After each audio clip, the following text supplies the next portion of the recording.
La carotte sauvage, Docus carota, appartient à la famille des Apiacées, anciennement appelée les ombellifères. Elle est originaire d'Europe, c'est la plante mère de la carotte cultivée, Docus carota sativa, qui a été sélectionnée au fil du temps pour ses racines plus grosses et plus sucrées. La carotte sauvage est une plante herbacée bisannuelle, elle mesure de 30 cm à 1 mètre de hauteur, elle aime la chaleur et a besoin d'être en plein soleil pour se développer, elle résiste bien à la sécheresse et est capable de puiser en profondeur grâce notamment à sa longue racine.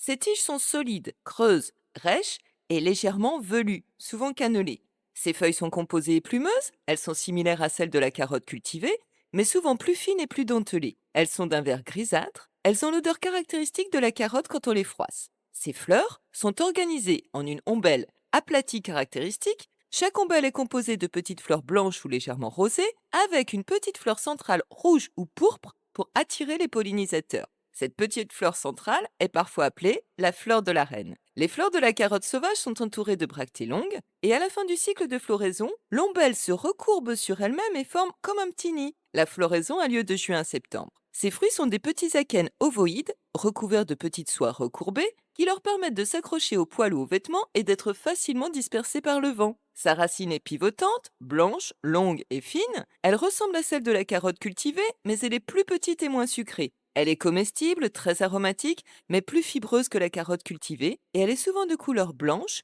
ou orange clair.